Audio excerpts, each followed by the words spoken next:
बिस्मिल्लाहिर्रहमानिर्रहीम। स्टूडेंट, ये unit medical and surgical asepsis का यूनिट है। ये पार्ट 2 है। उसका पार्ट 1 हमने कंप्लीट किया था। 20 स्लाइड उसमें हमने डिस्कस कर ली थी। रिमेनिंग 20 स्लाइड इसमें डिस्कस करेंगे पार्ट 2 में। अच्छा, यहाँ पर बताया कि line of defence against infection. हमारी बॉडी की 3 लाइन ऑफ डिफेंस होते हैं। इन 3 तरीक़ों से हमारी बॉडी जो होती है इन्फेक्शन से बॉडी को प्रोटेक्ट करती हम। ये 3 वो तरीक़ेकार है जैसे primary defence, secondary and tertiary. वो डिफेंस मैकेनिज़्म में वो है जिसके ज़रिए क्या होता है हमारी बॉडी जो होती है प्रोटेक्ट करती है अगेंस्ट इन्फेक्शन से। प्राइमरी डिफेंस में हमारे पास क्या आता है? प्राइमरी डिफेंस में हमारे पास स्किन आता है, म्यूकस मेम्ब्रेन। स्किन जो होती है हमारे first line of defence mechanism है, ठीक है। तो स्किन जो होती है ये भी हमें प्रोटेक्ट करती है इन्फेक्शन वगैरह इन जरासीमों को अंदर जाने से रोकती है। प्राइमरी डिफेंस मैकेनिज़्म जो है वो स्किन और म्यूकस मेम्ब्रेन है। सेकेंडरी डिफेंस मैकेनिज़्म की अगर मैं बात करूँ, सेकेंडरी में हमारे पास आते हैं फेगोसाइटिक डब्ल्यूबीसीज या इन्फ्लेमेटरी रिस्पॉन्स।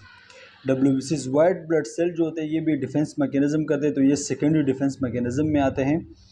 और इसके साथ साथ इन्फ्लेमेटरी रिस्पॉन्स जो होता है ये भी एक प्रोटेक्टिव मैकेनिज़्म है। इन्फ्लेमेशन जो होती है बेसिकली एक प्रोटेक्टिव मैकेनिज़्म होता है, तो ये भी हमारे पास सेकेंडरी डिफेंस मैकेनिज़्म में आता है। अभी टर्शरी की अगर मैं आपको बताते चलूँ तो टर्शरी में हमारे पास लिम्फोसाइट्स एंड एंटीबॉडीज़ वगैरह जो प्रोड्यूस होती है, और ये लिम्फोसाइट्स जो होते हैं बेसिकली ये भी हमारी बॉडी को प्रोटेक्ट करते हैं अगेंस्ट इन्फेक्शन। तो ये भी हमारे टर्शरी डिफेंस मैकेनिज़्म में आता है। Factor that increase the infection risk. ये वो फैक्टर है जिन फैक्टर की वजह से इन्फेक्शन के जो ख़तरात होते हैं वो इंक्रीज़ हो जाते हैं। मिसाल के तौर पर developmental stage, break in the skin. अगर फॉर एग्ज़ाम्पल हमारा स्किन ब्रेक हो, ज़ख़म हो, तो इससे क्या होगा, ईज़िली बाहर से कोई बैक्टीरिया वगैरह ईज़िली हमारी बॉडी के अंदर जाएगा, इसकी वजह से भी इन्फेक्शन बढ़ सकता है।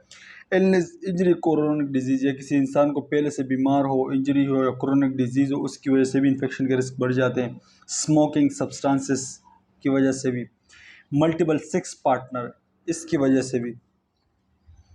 मल्टीपल सेक्स पार्टनर की भी ये एक अलग कहानी है, और यहाँ पर आप लोग इस पॉइंट को सिर्फ समझ लें कि मल्टीपल सेक्स पार्टनर जब होते हैं तो उसकी वजह से भी आपके इन्फेक्शन जो होते हैं उनके ख़तरात जो होते हैं वो इंक्रीज़ होते हैं। Medication that inhibit decrease immune system. कुछ किस्म के ऐसे मेडिकेशन आते हैं जो क्या कहते हैं हमारी इम्यून रिस्पॉन्स को इनहिबिट करते हैं, कम करते हैं या डिक्रीज़ करते हैं या रोकते हैं। जब हमारा इम्यून सिस्टम ही रिस्पॉन्स नहीं करेगा, वो उसके अंदर एबिलिटी नहीं होगी प्रोटेक्ट करे हमें इन्फेक्शन से, तो इससे क्या होगा, हमारा इन्फेक्शन का रिस्क बढ़ जाएगा। नर्सिंग एंड मेडिकल प्रोसीजर, कुछ नर्सिंग एंड मेडिकल प्रोसीजर ऐसे होते हैं जिसकी वजह से भी आपका इन्फेक्शन जो होते हैं वो बढ़ जाता है।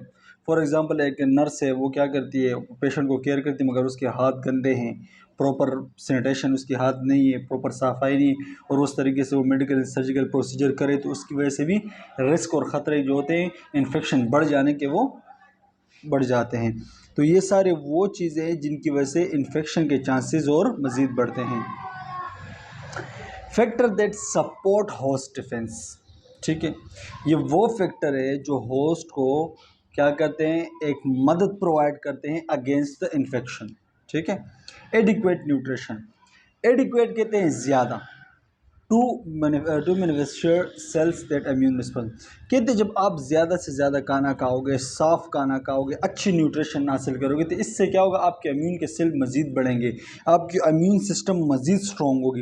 इम्यून सिस्टम एक वो सिस्टम है जो क्या करता है, against the bacteria, against the microbes हमारी बॉडी को प्रोटेक्ट करता है। ये मिसाल के तौर पर इम्यून सिस्टम ये एक डिफेंस मैकेनिज़्म है। मिसाल के तौर पर पाकिस्तान के बॉर्डर है ना, इसके बॉर्डरों पर फौजी तैनात बैठे हुए हैं, वो क्या करते हैं, पाकिस्तान को प्रोटेक्ट करते हैं। इसी तरह हमारी बॉडी के अंदर इम्यून सिस्टम है, ये इम्यून सिस्टम क्या करती है, जैसे कोई फॉरेन पार्टिकल्स हमारी बॉडी के अंदर आता है तो ये इम्यून सिस्टम क्या करती है, एंटीबॉडीज़ मिसाल के तौर पर फौजी ये प्रोड्यूस करती है, और ये एंटीबॉडीज़ पे, वो एंटीबॉडीज़ पे जाके उस इन्फेक्शन को किल करती है। तो हमारा इम्यून सिस्टम का स्ट्रॉन्ग होना मोस्ट इम्पोर्टेंट है, ठीक है। ज़्यादा से ज़्यादा न्यूट्रिशन इस्तेमाल करोगे, अच्छी न्यूट्रिशन इस्तेमाल करोगे, इससे आपके बीमार होने के चांसेस जो होते हैं वो कम हो जाते हैं। बैलेंस हाइजीन में, और दूसरी बात यह है कि अपने हाइजीन को जो है आपने को बैलेंस रखना है। जब तक आपका हाइजीन सफाई सुथराई नहीं होगी तब तक आप प्रोटेक्ट नहीं हो सकते। वे sufficient to decrease the skin bacterial count. आपने क्या करना है, अपनी स्किन की सफाई सुथराई का ख्याल करना है कि वहाँ पर कोई बैक्टीरिया कोई जरासीम वगैरह ना रह जाए। नहाना है, साफ़ सुथरा हाथ दोनों को अच्छी तरह से वॉश करना है। रेस्ट एंड एक्सरसाइज, आपने क्या करना है, रेस्ट प्रॉपर करना है, एक्सरसाइज करना है। इसकी वजह से भी आपके जो बीमार होने के ख़तरात है वो कम हो जाते हैं। स्ट्रेस जो होता है ये बहुत बड़ा फैक्टर है बीमार होने के लिए, तो आपने स्ट्रेस जो है अपना कम करना है। जब तक आप स्ट्रेस कम नहीं करेंगे तो आप की बीमारी के जो चांसेस होते हैं वो मज़ीद बढ़ते हैं। और थर्ड है इम्यूनाइजेशन, वैक्सीनेशन वगैरह करें तो उसकी वजह से क्या होता है, बॉडी जो इम्यून सिस्टम होता है वो स्ट्रॉन्ग रहता है और हमारी बॉडी की प्रोटेक्ट करता है। ठीक है। प्रिवेंटिंग इन्फेक्शन और मेडिकल एसेप्सिस। अभी कहते हैं मेडिकल एसेप्सिस क्या है, what is medical asepsis?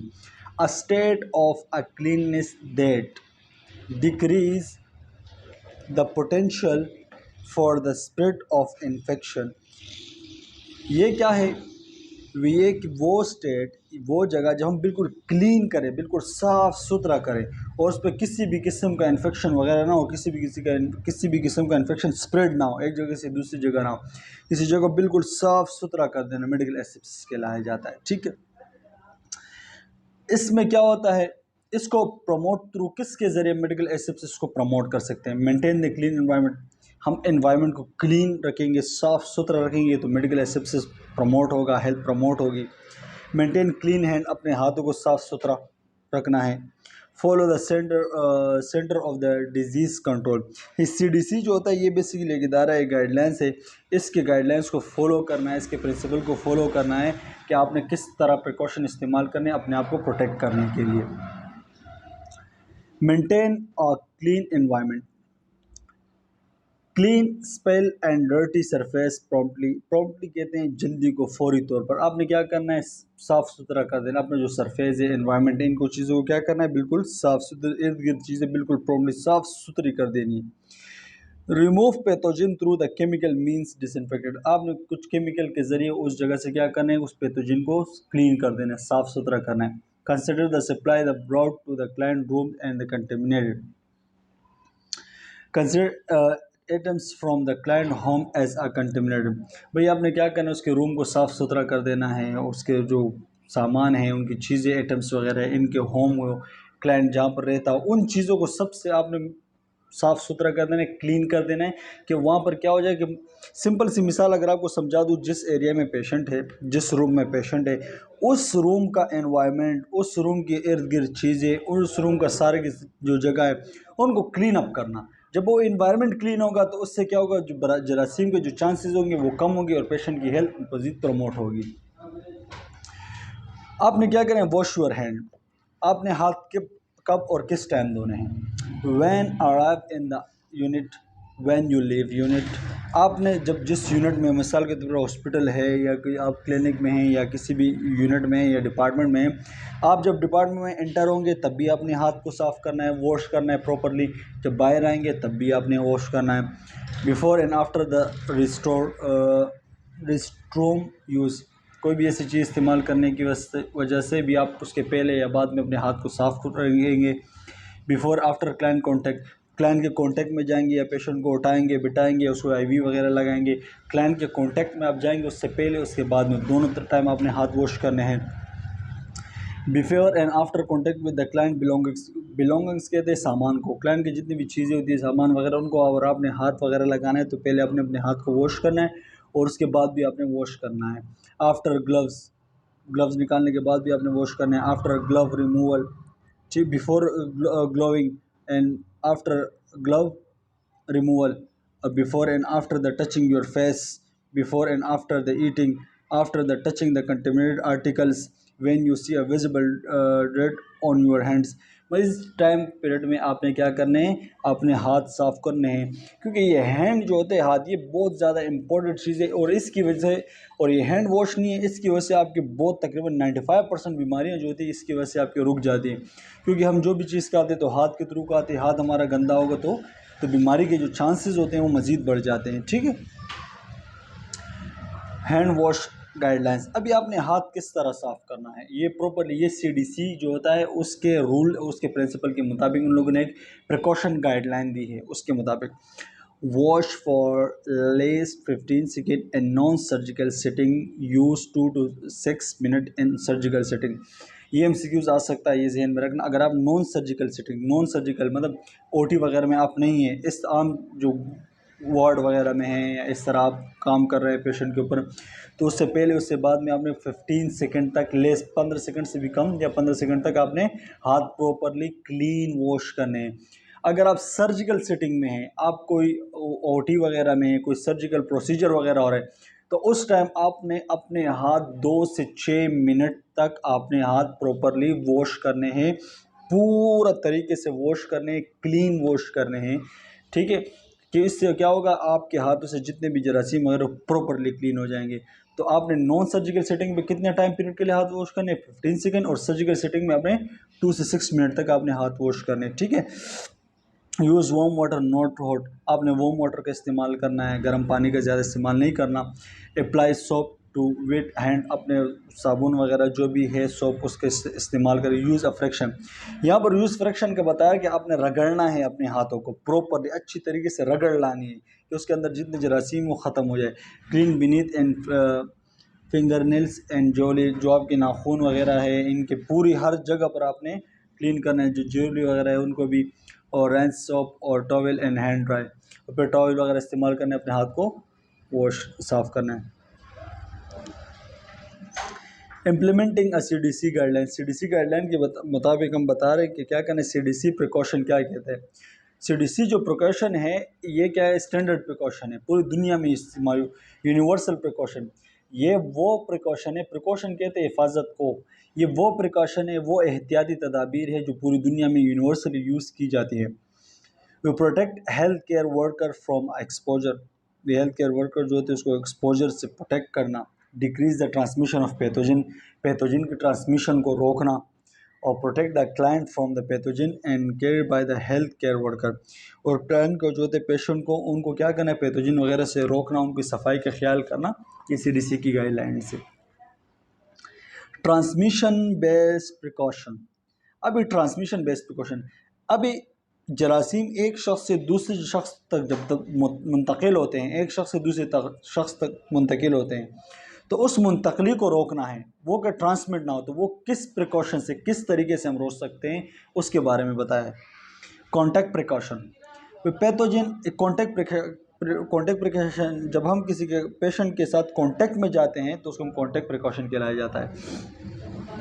Pathogen is spread by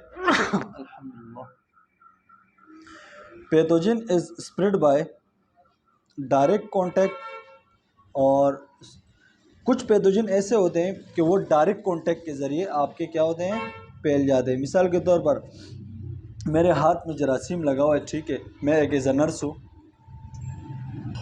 मेरे हाथ में जरासीम लगा हुआ है, और मैं जाके उस हाथ को बगैर वॉश के, बगैर साफ सुथरे, मैं जाके उस पेशेंट को हाथ लगाऊँ, तो क्या होगा, तो मेरे हाथ के जरासीम वो डायरेक्ट कॉन्टैक्ट के ज़रिए उसमें ट्रांसफ़र हो जाएंगे। Source of infection during draining of wounds and secretion of supply, ये क्या होता है, डायरेक्ट कॉन्टैक्ट किस तरह, source of infection during draining wound जो ज़ख़म वगैरह होते हैं उसमें, उसकी वजह से भी आपको डायरेक्ट पे लग सकते हैं, सिक्रीशन ऑफ सप्लाई, इन चीज़ों की वजह से आपको डायरेक्टली जो जरासीम वो फैल सकते हैं। ठीक है, अभी आपने इसको किस तरह रोकना है, प्रिकॉशन क्या है, आपने डायरेक्ट कॉन्टेंट जो है, डायरेक्ट कॉन्टेंट की वजह से जो जरासीम ट्रांसमिट होते थे उसको, ट्रांसमिशन को कैसे रोकना है। Precaution include possible private room, आपने क्या करना है, प्राइवेट रूम होना चाहिए, पॉसिबल हो तो प्राइवेट रूम, क्योंकि उससे क्या होगा, उसके जरासीम जो होते हैं उस रूम से बाहर की तरफ नहीं जाएंगे। ठीक है। Second, clean gown and glove use, आपने क्या करना है, क्लीन गाउन का इस्तेमाल करना है, साफ़ सुथरा, और क्लीन ग्लव्स का इस्तेमाल करना है। Disposable contaminated items in room, आपने क्या करना है, डिस्पोजेबल चीज़ें इस्तेमाल करनी है उस रूम में, ना कि कंटामिनेटेड चीज़ों को आप लोगों ने इस्तेमाल नहीं करना है। Dispose of contaminated items in room, ठीक है, या आपने क्या कहते हैं, उस चीज़ों को डिस्पोज करना है, फेंक देना है, जो चीज़ कंटामिनेटेड हो या जो चीज़ उस रूम में इस्तेमाल हो चुकी हो, तो आपने उसको दोबारा रीयूज़ नहीं करना है, उसको फेंक देना है, साइड पे कर देना है। ठीक है। Transmission base of precaution, droplet, अभी बैक हम पढ़ रहे थे किस चीज़ का, कॉन्टैक्ट प्रिकॉशन, कॉन्टैक्ट, अब ये है ड्रॉपलेट। बाज़ जरासीम ऐसे होते हैं कि ड्रॉपलेट के थ्रू फैलते हैं, जो हम थूकते हैं ना ड्रॉपलेट, उस थूक की वजह से उसके जरासीम जो होते हैं वो फैलते हैं, छींक की वजह से, इन चीज़ों की वजह से फैलते हैं। We pathogen spread way of most droplet, वे ज़्यादातर पैथोजन जो होते हैं वो ड्रॉपलेट के ज़रिए भी फैलते हैं। जैसे काफिंग, एक शख्स है उसको खांसी वगैरह है, वो जब खांसता है, कफिंग करता है, तो उसके जो जरासीम होंगे वो, अगर कोई सामने शख्स नज़दीक उससे खड़ा होगा तो उसके ऊपर अगर उसकी जो पानी, उसका जो ड्रॉपलेट है वो अगर उसके ऊपर लग जाए तो उसको भी मे भी चांसेस है कि वो भी बीमार हो जाए। स्नीजिंग, छींकने की वजह, टचिंग इन कंटेमिनेटेड ऑब्जेक्ट, ये स्नीजिंग की जो छींके वगैरह, इन चीज़ों की वजह से भी एक शख्स के जो जरासीम होते हैं दूसरे शख्स में फैल जाते हैं। तो आपने ड्रॉपलेट प्रिकॉशन कैसे करना है, आपने same as those for contact addition of a mask and eye protect within 3 feet of client. इस ड्रॉपलेट प्रिकॉशन आपने कैसे करना है, जब भी आप उसके कांटेक्ट में जाएंगे तो आप उसको कहें कि मास्क उसको भी इस्तेमाल करें, आप भी खुद भी इस्तेमाल करें। मास्क जो होता है, मास्क वो लाजमी है, क्योंकि वो जब छींकेगा तो उसके जो ड्रॉपलेट है वो मास्क पे लगेंगे, वो आपके ऊपर मुंतकिल नहीं होंगे। और आपने क्या करना है, उस क्लाइंट से कम 3 फीट से दूर खड़े होकर बात करनी है। ठीक है, 3 फीट ये स्टैंडर्ड प्रिकॉशन है, ये आपने फॉलो करना है। 3 फुट क्लाइंट से दूर आपने खड़े होकर उससे बात करनी है। ठीक है, और अगर मैं भी आपको नीड हो तो आप जो अपने आई को भी उसको प्रोटेक्ट कर सकते हैं।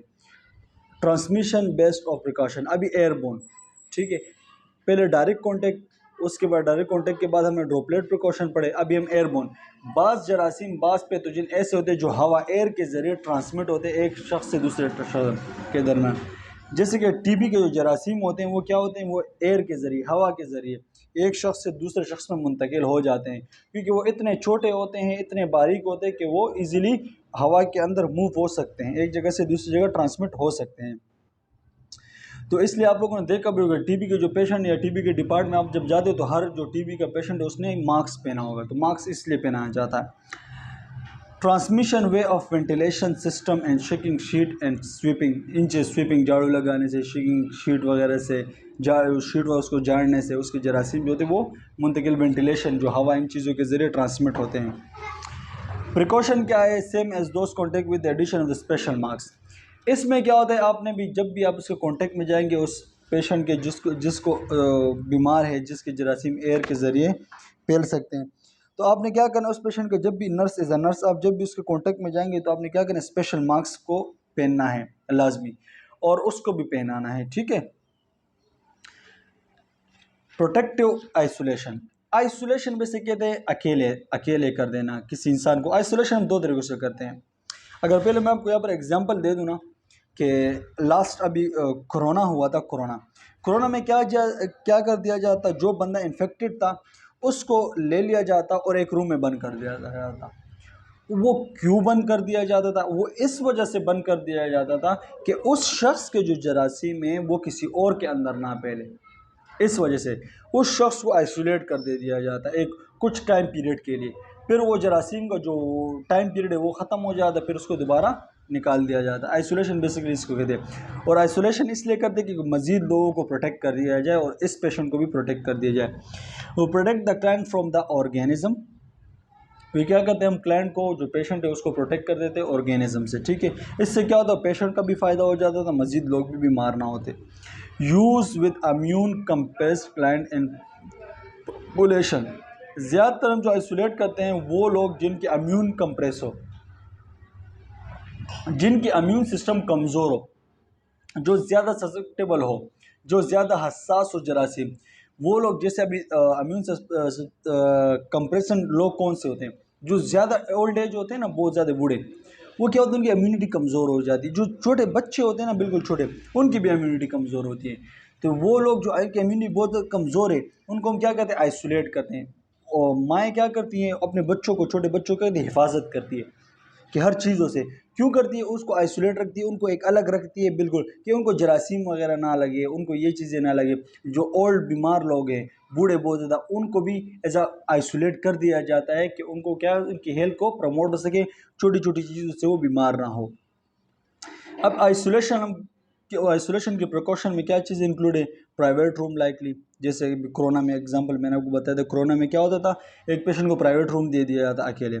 Nurse not assign to client with active infection, mask, hand wash and clean sterile gown and gloves, not reuse of the gown and gloves. वही बात है कि भाई पेशेंट को जो एक अलग रूम दे दिया जाता है, उस रूम में उसको आइसोलेट कर दिया जाता कुछ टाइम पीरियड के लिए।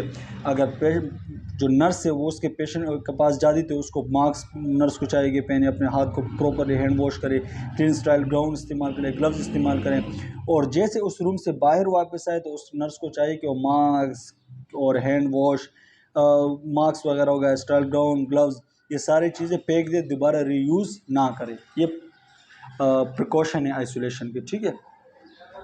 आप लोगों ने इन चीज़ों पर फोकस करना है, ठीक है, ये प्रिकॉशन के ऊपर, आइसोलेशन। इम्प्लीमेंटिंग इन सर्जिकल एसेप्सिस। अब इस सर्जिकल एसेप्सिस किस तरह हम इम्प्लीमेंट करते हैं, किस तरह करते हैं? सबसे पहले हम क्या creation of a Sterlite environment. सबसे पहले हम एनवायरनमेंट को क्लीन साफ सुथरा रखेंगे। Use Sterlite equipment in supply. अगर हमने सर्जिकल एसेप्सिस किस तरीके से करना है वो तरीका बता रहा है कि सर्जिकल एसेप्सिस बेसिकली कहते हैं कैसे, क्या करना है, स्टराइल एनवायरनमेंट, सारा एनवायरनमेंट स्टराइल होना चाहिए, साफ सुथरा, क्लीन। सेकंड, जो भी इक्विपमेंट, जो भी चीज़ हम यूज़ करेंगे वो स्टराइल होना चाहिए, जरासीम से बिल्कुल पाक होना चाहिए, विद स्पोर, किसी भी किस्म का जरासीम स्पोर ना हो उस पर, स्टराइल उसे कहते हैं। Sterilization of the reversible supply, reusable supply, receivable supply and surgical hand scrub. आपने क्या करना है, प्रॉपरली अपने हाथ को प्रॉपरली स्क्रब से साफ सुथरा कर देना है, ठीक है। ये भी एक सर्जिकल एसेप्सिस का एक टेक्निक्स है। और सर्जिकल एंड स्ट्राइल ग्लव्स आपने इस्तेमाल करने हैं, स्ट्राइल फ्लूइड, फाइल और यूज़ ऑफ द स्ट्राइल टेक्निक्स, सारे के सारे चीज़ें आपने स्टरलाइज इस्तेमाल करनी है। और इस टेक्निक्स को, इस इम्प्लीमेंटेशन को हम सर्जिकल एसेप्सिस कहलाया जाता है। Standard precaution. स्टैंडर्ड प्रिकॉशन कौन सा है? प्रोटेक्टिव बैरियर, वो चीज़ जो नुकसान पहुंचाता है हेल्थ को, तो आपने उससे क्या करना है, प्रोटेक्ट करना है अपने आप को, बैरियर रोकने वाला, वो चीज़ जो हेल्थ को रोकता है उन चीज़ से अपने आप को प्रोटेक्ट करना है, वन। सेकंड, चेंज ग्लव्स, आपने ग्लव्स को प्रॉपरली चेंज करना है एक दफ़ा यूज़ करने के बाद, हैंड वॉशिंग करने हैं, discard sharp correctly and cover breaks in skin. और स्किन के जो ब्रेक्स और गड्ढे हैं या स्किन में जो दरारें हैं या कोई ज़ख़म वगैरह, तो उनको आपने कवर करना है कि जरासीम अंदर ना चला जाए। अभी principle of medical and surgical asepsis. Medical asepsis, surgical asepsis दोबारा बताई गई है, थोड़ा सा डिस्कस कर लेते हैं। Practice which reduce the number, growth and spread and micro organism. आपने क्या करना, प्रैक्टिस करनी है। प्रैक्टिस क्या करनी है कि नंबर ऑफ माइक्रो ऑर्गेनिज्म की ग्रोथ को और उसके स्प्रेड को, उसके फैलने को रोकना है, नंबर वन। और वो किस तरह रोकेंगे वो आपको पीछे बता दिया गया मैंने, मेडिकल एसेप्सिस में, सर्जिकल एसेप्सिस में क्या क्या करना है। आपने क्या करना है, refer as a clean techniques. आप सबसे पहले क्लीन टेक्निक्स, जितने भी क्लीन टेक्निक्स मैंने अभी आपको समझाया पीछे मेडिकल एसेप्सिस में, वो आपने यूज़ करने हैं। और हैंड वॉश 2 मिनट से 15 सेकंड तक आपने, या 15 से 2 सेकंड तक इस तरह आपने करना है। आप नॉन सर्जिकल करोगे तो 15 सेकंड, या सर्जिकल करोगे तो उसमें 2 से 6 से मिनट तक आपने प्रॉपर्ली हैंड वॉश करें। तो ये 2 टेक्निक्स जब आप इस्तेमाल करते हैं तो इससे क्या होता है, आपकी मेडिकल एसेप्सिस कंप्लीट हो जाती है और प्रॉपर्ली वो माइक्रो ऑर्गेनिज्म स्प्रेड होना और ग्रोथ होना रुक जाता है। Surgical asepsis, total elimination of micro organism, spores, स्ट्राइल fluid and gown and gloves and method and steam and radiation and chemical gas. क्या करते हैं सर्जिकल एसेप्सिस में, क्या होते हैं, आप कंप्लीटली वो टेक्निक्स, वो चीज़ें, वो सिस्टम अप्लाई करते हो जिसमें आपके माइक्रो ऑर्गेनिज्म कंप्लीटली एलिमिनेशन हो जाए। एलिमिनेशन कहते हैं ख़त्म हो जाना, निकाल देना, कंप्लीटली ख़त्म हो जाए, कंप्लीट निकल जाए, उसके स्पोर के समेत किसी भी किस्म का वो ना हो। क्योंकि सर्जिकल यूज़ हो रहा है तो वहाँ पर किसी भी किस्म का आपने गलती नहीं करनी, किसी भी किस्म का जरासीम इस्तेमाल नहीं करना। मेथड यूज़ किए जाते हैं स्टीम के ज़रिए, रेडिएशन के ज़रिए, केमिकल के ज़रिए, गैस के ज़रिए, इन चीज़ों के ज़रिए सर्जिकल एसेप्सिस टेक्निक्स को कंप्लीट किया जाता है। मिसाल के तौर पर स्टीम की अगर मैं आपको बताता चलूँ तो ये जो सर्जिकल प्रोसीजर होते हैं, ओटी के जो इंस्ट्रूमेंट होते हैं, ये बेसिकली वो आर्टिकुलर मशीन में डाले जाते हैं और स्टीम दी जाती है। उस स्टीम के ज़रिए क्या होता है, वो प्रॉपरली उसके जो ऑर्गेनिज्म होते हैं, माइक्रोब्स वगैरह जितने भी होते हैं, उनके स्पोर के समेत वो सारे के सारे उस इंस्ट्रूमेंट से ख़त्म हो जाते हैं। उसको हम सर्जिकल एसेप्सिस कहलाया जाता है। तो फिर हम पेशेंट के ऊपर वो यूज़ करते हैं ओटी के अंदर। CDC guideline standard apply to CDC के गाइडलाइन जो स्टैंडर्ड है वो पूरी बॉडी पर अप्लाई होते हैं। यहाँ पर बताया गया है, कहते हैं ऑल बॉडी फ्लूइड सिक्रीशन इनके ऊपर भी अप्लाई होता है, ब्लड के ऊपर भी CDC गाइडलाइंस अप्लाई होता है, non intact skin, mucous membrane, इन सब चीज़ों के ऊपर CDC के गाइडलाइन अप्लाई होते हैं। सिर्फ और सिर्फ प्रेस्पायरेशन, पसीने, प्रेस्पायरेशन कहते हैं पसीने, पसीने के ऊपर CDC के गाइडलाइंस अप्लाई नहीं होते, क्योंकि पसीने आता है तो वो निकलेगा और उसको ऊपर कोई गाइडलाइन तो है नहीं कि उसको रोके कि वो पसीना ना निकले, पसीना निकलना तो लाजमी। तो CDC के जितने भी गाइडलाइन हैं वो बाकी सब पे अप्लाई होते हैं, मगर सिवाय प्रेस्पायरेशन के। गाइडलाइन क्या होंगे, वही प्रिकॉशन होंगे कि आपने फ्लूइड जिस तरह ट्रांसमिट होता है या कोई सिक्रीशन जरासीम ट्रांसमिट हो उसके प्रिकॉशन भी बताए, ब्लड ट्रांसमिशन को बताया, नॉन इंटेक्ट स्किन, इन सब चीज़ों के बारे में बताया भी। ग्लव्स एंड वॉन्ड, ग्लव्स हम क्यों पहनते हैं? To provide a protective barrier. Gloves एक वाहिद ऐसा बैरियर है जो प्रोटेक्टिव बैरियर है।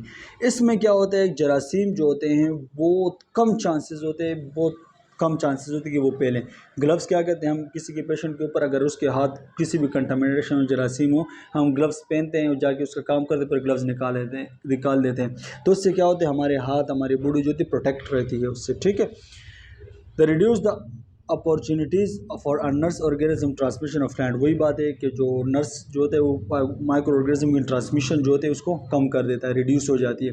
क्योंकि फॉर एग्जांपल मैं एज अ नर्स हूँ, मैं बग़ैर ग्लव्स पहने मैं एक पेशेंट के ऊपर काम करो, फिर वही हाथ आके दूसरे पेशेंट के ऊपर लगा रहा हूँ, तो ये क्या होगा, एक पेशेंट की जरासीम दूसरे का लगा रहा हूँ, दूसरे के तीसरे को लगा रहा हूँ, तो इससे क्या होगा, ये स्टैंडर्ड प्रिकॉशन नहीं कहलाए जाते। स्टैंडर्ड प्रिकॉशन वो है कि आपने जब भी किसी भी पेशेंट के ऊपर आपने काम करना है तो आपने प्रॉपरली हैंड को ग्लव्स पहनने और उसके बाद ग्लव्स निकालने के बाद आपने प्रॉपरली इसको रिप्लेस करके और हैंड वॉश करने हैं, ठीक है।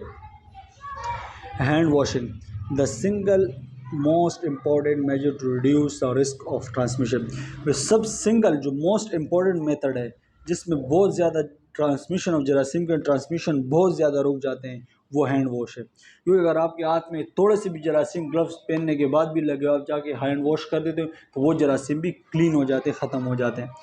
Nurse do hand on work, so always wash first, ठीक है। रिस्पायरेटरी हाइजीन एंड कफ की बात करते हैं। रेस्पिरेशन की हम किस तरह हम उसको प्रोटेक्ट करते हैं, हाइजीन ख्याल करते हैं। Cover your nose mouth with your elbow, आपने क्या करना है, अपने हाथ, अपने नोज़ को, माउथ को, इन चीज़ों को कवर करना है विद योर एल्बो। अगर हमने छींक वगैरह आ जाए तो हमने क्या करना है, ये दोनों हमारे जो हाथ है इसको मुंह पे नहीं लगाना कि भाई मुंह पे डायरेक्ट आगे और छींक, और इस तरह नहीं। हमारा जो एल्बो है ना, एल्बो, इस एल्बो के ज़रिए हमने हैंड को इस तरह चेहरे पे लेकर आना है और छींक उसको रोक देना है। छींक है तो कवर इस तरह करना है, ये नहीं कि हम हाथ रख दें या कोई चीज़ रख दें, इस तरह नहीं। तो हमने एल्बो के ज़रिए अपने जो छींक है या जो भी है उसको कवर करना है, ठीक है। Use tissue to contain a respiratory secretion and dispose into nearest waste container after use. अगर रेस्पिरेटरी सिक्रीशन वगैरह बाहर धूप वगैरह जो भी चीज़ें आ रही हैं तो हमें क्या करना है, या जो रेस्पिरेटरी सिक्रीशन वगैरह है, बलगम वगैरह, ये चीज़ें जो भी आ रही है तो हमने क्या करना है, टिशू का इस्तेमाल करना है और टिशू से उसको हटा देना है। फिर एक जो पास में नज़दीक कंटेनर वगैरह है, जो डब्बा वगैरह, उसमें हमने डाल देना है साफ़ सुथरे में, जो पाकिस्तान में बहुत ज़्यादा कम है, ठीक है। अच्छा, perform hand hygiene after contact with any contaminated materials object. फिर क्या करना है आपने प्रॉपरली हाइजीन इस्तेमाल करना है। कोई से भी को आप मटेरियल्स के या कोई से पेशेंट का काम करे, कोई सी भी सी चीज़ों के आपके ऊपर हाथ लगाए, उसके बाद आपने क्या करना है, प्रॉपरली हैंड वॉश लाजमी करने हैं, ठीक है। Proper hand washing, turn on slow study and stream and warm water. Slow आराम से बिल्कुल प्रॉपरली टर्न, दोनों हाथों पे आपने प्रॉपरली वार्म वाटर के साथ अपने हाथ को साफ़ करना है।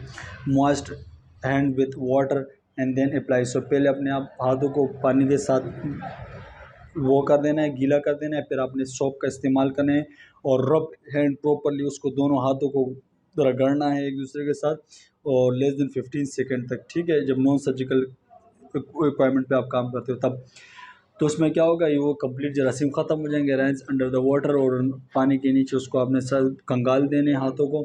और use a clean paper towel and air dryer to dry hand. अपने हाथ को सुखाने के लिए, साफ़ करने के लिए अपने क्लीन पेपर वगैरह या टॉवल वगैरह इन चीज़ों का इस्तेमाल कर देना है। Case study. यहाँ पर ये यूनिट अल्हम्दुलिल्लाह कंप्लीट हो गया है, ठीक है। और इंशाल्लाह उम्मीद है कि आप लोगों को यूनिट समझ में आया होगा। और आप जो भी यूनिट में कोई भी प्रॉब्लम वगैरह तो आप मुझे कमेंट कर सकते हैं, और आप लोग को ये यूनिट किस तरह लगा और आप लोग कमेंट करके बताएं। अल्लाह हाफिज़, बेस्ट ऑफ लक गाइज़।